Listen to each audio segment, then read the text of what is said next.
Once a poor woman from India had a son. His name was Ravi. She worked hard making bread for rich families. They paid her with a little grain, and she and Ravi lived on it, but she never had any money to buy nice things. One morning she had some grain to sell in the market. When she was leaving, she said to her son, "Today we will have some money. Do you want something from the market?" Ravi knew that they had very little money and usually he never asked for anything.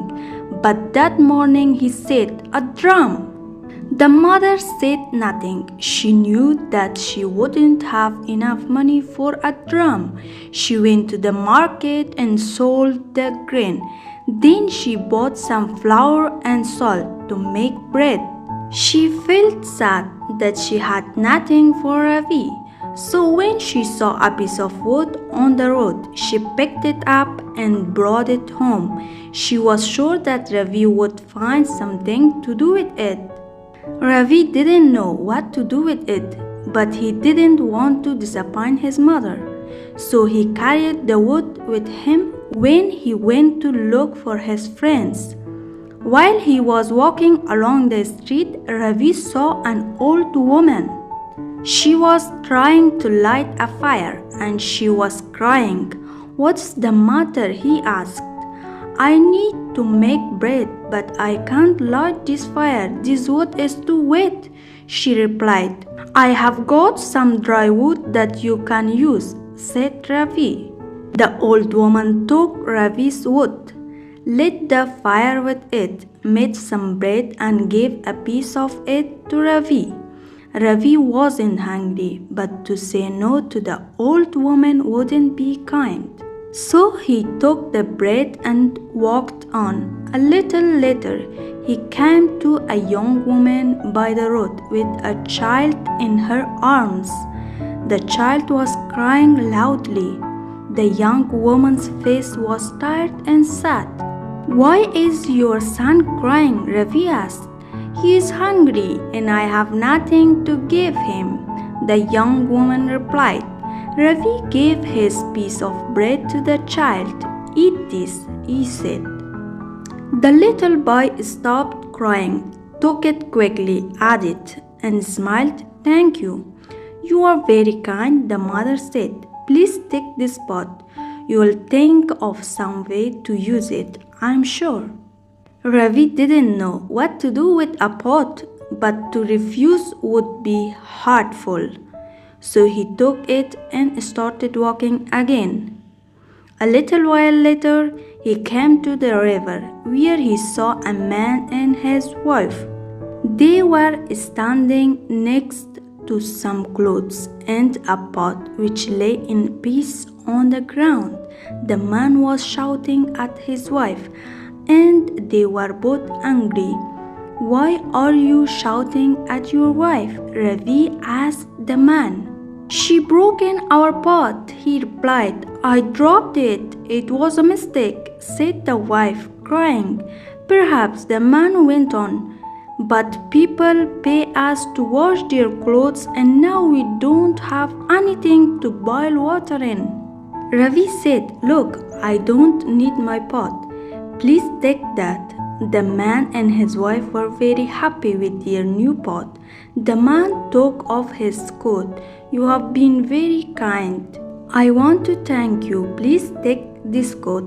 It was a fine coat, but it was too big for Ravi.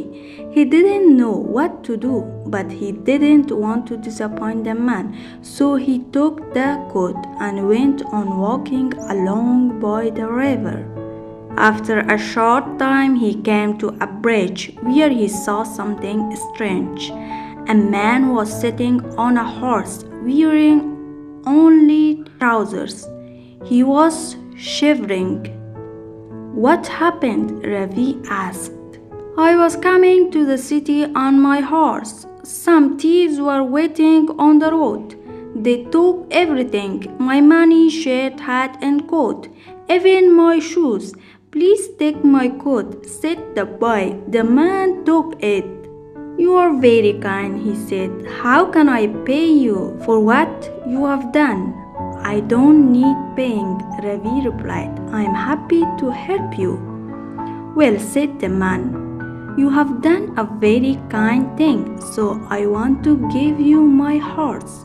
Ravi and his mother didn't have enough food for a horse at home, but he couldn't say no to the man. So he took the horse and went across the bridge to the other side of the river. There he saw some people going to a wedding, a bridegroom, his family, and some musicians. They were wearing beautiful clothes, but they were sitting sadly under a tree. Why are you all so sad? Ravi asked them. The bridegroom's father said, We need a horse for the bridegroom. The man with the horse hasn't come, and the bridegroom can't arrive on foot because everyone will laugh at him. It's late now, and everybody's waiting for us. Please take my horse, said Ravi. Are you sure? Said the bridegroom. Yes, said Ravi. I don't want it. So the bridegroom took the horse. You are very kind. Now we can go to the wedding, but how can I thank you? Ravi looked at one of the musicians. Well, perhaps you can give me the drum that your musician is carrying. The bridegroom gave some money to the musician, and he took the drum from him and turned to Ravi. Is that all? Asked the bridegroom. Yes, thank you, cried Ravi, taking the drum, and he ran home, beating it all the way.